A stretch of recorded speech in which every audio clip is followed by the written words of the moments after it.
Dando continuidade no De Casa em Casa, nós vamos estar meditando sobre como que o evangelho se espalhou dentro desse contexto de perseguição. Em seguida da morte de Estevão, que foi meditado no último De Casa em Casa, se levantou uma grande perseguição na igreja. E nós vemos que, apesar da perseguição, os irmãos não se intimidaram, eles obedeceram aquilo que o Senhor havia ordenado em Mateus 10, 23, foram de cidade em cidade, em toda parte, proclamando o evangelho. Há quem diga que a própria perseguição foi uma providência divina para que os irmãos obedecessem ao chamado do Senhor do ide a todas as nações, porque até então eles estavam ali em Jerusalém.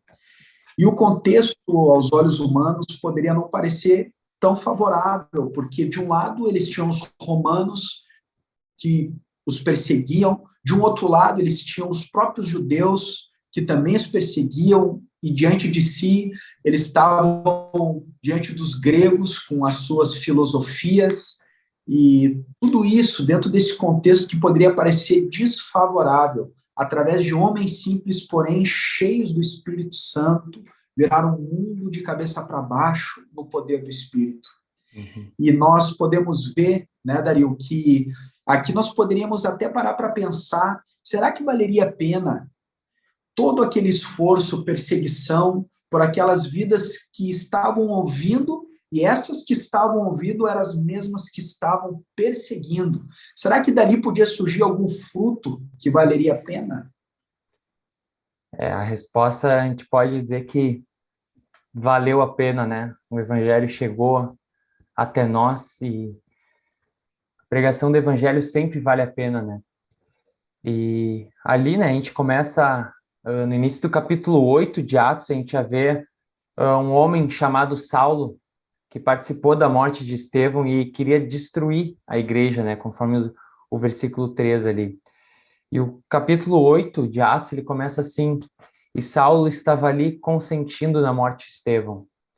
Então, na ótica humana, esse homem, né, ele era um cara muito difícil, né, para se converter, era um cara que intimidava, era um cara perigoso, e era um cara que merecia o mal, né, na ótica humana, era um cara que deveria ser punido por Deus. Só que um dia a pregação, né, no meio das dores, no meio da perseguição e no meio de medo, ela gerou frutos. Ela deu um fruto que ninguém poderia imaginar, né? Quem poderia imaginar Saulo, né? O que aconteceria com Saulo depois disso? Então, um cara que era perseguidor da igreja, perseguidor de Cristo, se converteu a Cristo e se tornou o apóstolo Paulo, responsável por grande parte da expansão do evangelho dali em diante.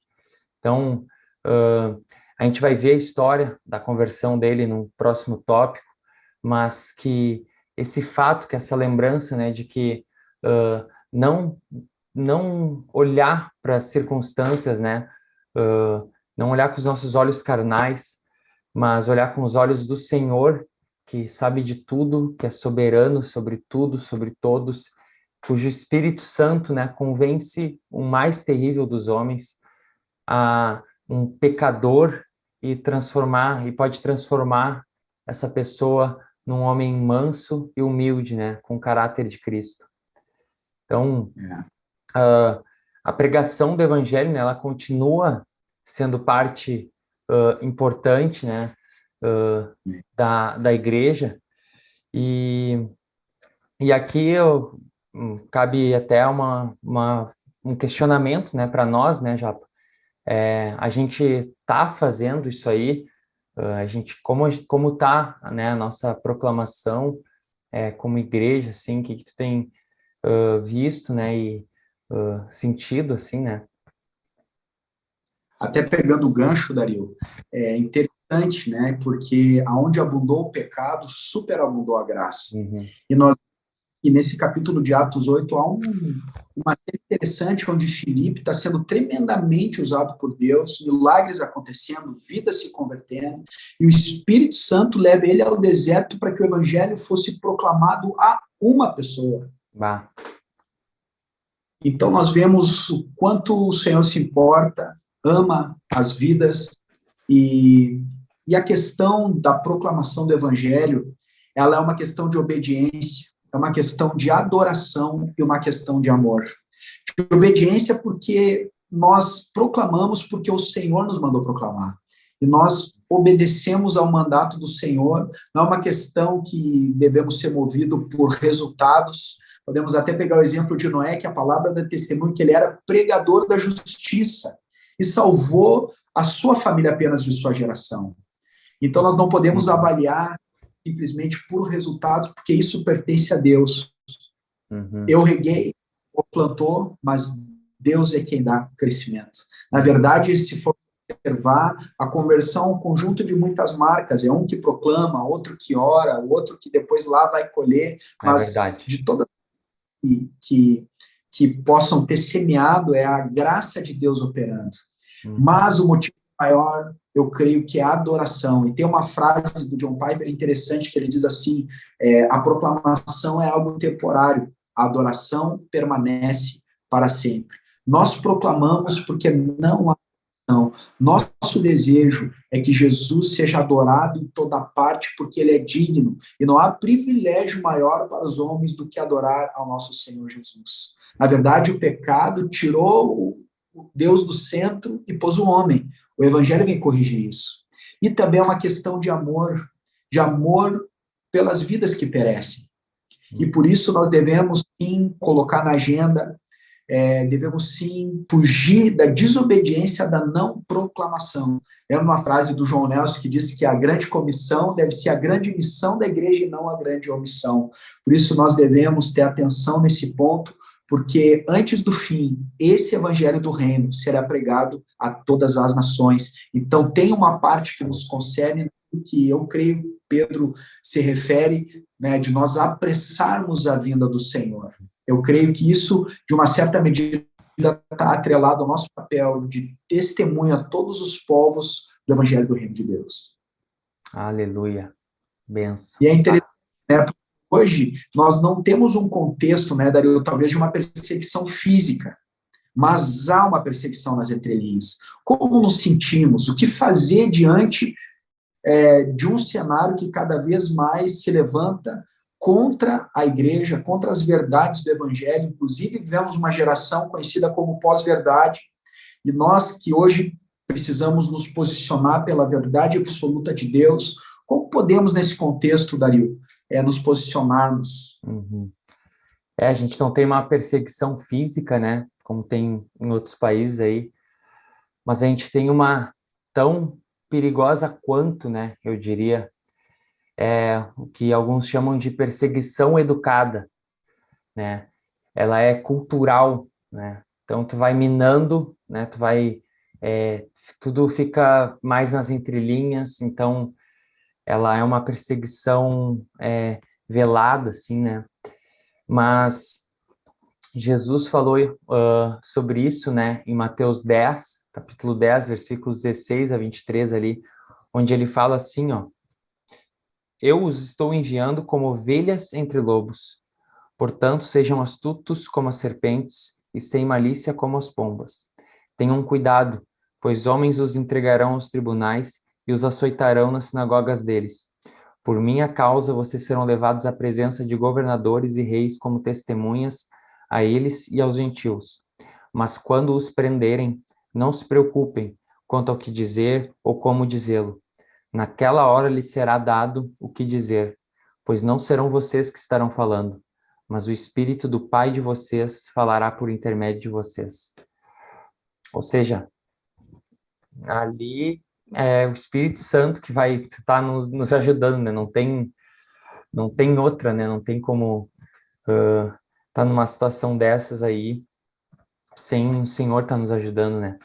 E o Senhor prometeu, né, que estará conosco todos os dias da nossa vida até a consumação dos séculos. Então, a gente tem que verdade. estar ciente, né? A gente tem que estar ciente de que o Senhor vai estar conosco, independente, né, das circunstâncias, Ele vai nos auxiliar, vai nos ajudar, vai nos fazer lembrar das palavras, vai colocar a palavra na nossa boca, né? Então, o Evangelho, ele foi espalhado, né, no contexto de perseguição. Então, creio que isso vai continuar, né? Até Jesus voltar vai ter perseguição, né? Então, seja ela velada, seja ela física, seja ela emocional, vão ter perseguições. E a gente vai ter que proclamar o Evangelho. Do que tu está dizendo, abrindo um parênteses ali, sobre o que tu estava dizendo do Espírito Santo. É interessante que na própria vida de Estevão, que foi o primeiro mártir, ele estava cheio da palavra, porque ele faz, né, uma colocação preciosa do Velho Testamento, e o Espírito Santo usou a palavra que estava em seu coração para dar testemunho àqueles homens. Mas o Nick, no último vídeo, trouxe uma preciosa observação, que quando ele estava sendo apedrejado para ser morto, ele intercedeu por aqueles homens, como o Senhor. Ele disse, Senhor, não lhes imputes esse... Revelando o próprio coração de que a nossa luta não é contra carne e sangue, contra as pessoas, né? Isso da maneira com qual nós devemos nos posicionar, com toda a firmeza, intrepidez e fé pela verdade e com todo o amor e compaixão possível do Senhor diante de todas essas situações. Sim. Os perseguidores não são nossos inimigos. Exato. O alvo do amor de Deus. Exatamente. Uma vez eu vi uma frase de um cara que ele viu um cara com uma bandeira de movimento político, assim, né? Um movimento, né, contrário à ideologia dele, ao que ele pensa. Mas ali o Senhor falou com ele assim, ele é um alvo da tua missão, né? Não deixa as coisas políticas, assim, desse mundo, né, impedirem de tu proclamar o evangelho para ele, pregar o evangelho para ele. Então isso aí, eu li isso aí, me marcou bastante, assim. Né? A gente vai pregar, né, independente se a pessoa vai aceitar, né, ou não. Então, é isso. E quando a gente, Japa, quando a gente prega, né, para a pessoa, o que tu costuma abordar, assim, né? Qual é o conteúdo que tu dá mais ênfase, assim, né? Quais os temas, assim, que tu explora mais, assim, na pregação? Ótima pergunta, Dario. Eu creio que não existe, assim, uma regra, né, que se aplica a todos os casos. Como tu acha, nós devemos depender do Espírito Santo e lançar mão de todos os meios legítimos, né? Como Paulo disse, faço-me de tudo para com todos, para que, por todos os modos, poder salvar o maior número possível. E ele vai dizendo para os fracos, me fiz fraco, né? Então, eu lembro daquele pacto de Lausanne que diz assim, né, que é o evangelho todo, através de toda a igreja, para todo mundo, para o homem todo. Então, todos nós somos chamados a pregar o evangelho, mas o poder está no evangelho. E nós precisamos ser usados por Deus e discernir para que, embora os meios sejam diversos, a mensagem ela é a mesma. Nós podemos até ser flexíveis nos métodos, mas não na mensagem. O problema é quando nós flexibilizamos a mensagem e engessamos os métodos. E a mensagem do Evangelho, ela contém Cristo Jesus no centro como Senhor e Salvador. E eu lembro quando o anjo que apareceu para aqueles pastores em Lucas 2, que ele diz assim, eis que eu vos trago boas novas de grande alegria que será para todo o povo. É que hoje, na cidade de Davi, vos nasceu o Salvador, que é Cristo, o Senhor. Aleluia. O Evangelho é a boa nova de salvação, do governo de Cristo sobre nossa vida. O Evangelho que não traz Jesus no centro, como Senhor, Rei soberano, não tem como ser uma boa notícia. Porque o pecado destronou Deus do nosso coração, do coração do homem, e o Evangelho vem trazer ele de novo no centro do homem. E por isso, né, que nós usamos essa expressão e vemos ela muitas vezes na palavra Evangelho do Reino de Deus. Se eu não me engano, aparece mais de 150 vezes o Reino de Deus linkado ao Evangelho, porque reino fala de um rei dos seus súditos. Isso é o que precisa para que haja um reino. Então, o Evangelho precisa ter esse conteúdo. E mais de 600 vezes no Novo Testamento aparece a expressão Kyrios, que é o título de maior honra, de autoridade dado a um homem que era dado apenas aos Césares, né? Que era o Kyrios, que é máxima e indiscutível autoridade, soberano, aquele que tinha, né, de fato, autoridade, inclusive para matar ou mandar viver. E os discípulos reconheciam que essa autoridade ela era digna de ser colocada sobre Jesus. Jesus era o Kyrios, Jesus é o Senhor. Por isso que no centro da mensagem do Evangelho precisa ter isso. E nós temos sempre que lembrar que o poder está no Evangelho. Por isso Paulo diz em Romanos 1:16, não me envergonho do Evangelho, porque ele é o poder de Deus a salvação de todo aquele que crê. Por isso, não importa o contexto, ainda que a perseguição possa cada vez mais aumentar, nós devemos permanecer firme nesse mesmo Evangelho que é poder de Deus, nos firmando ainda mais nas verdades ouvidas para dela jamais nos desviarmos. Amém.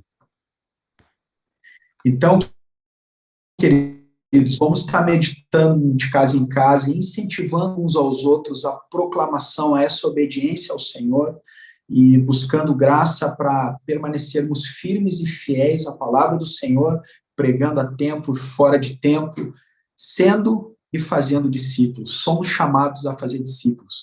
Que Deus abençoe. Amém. Deus abençoe.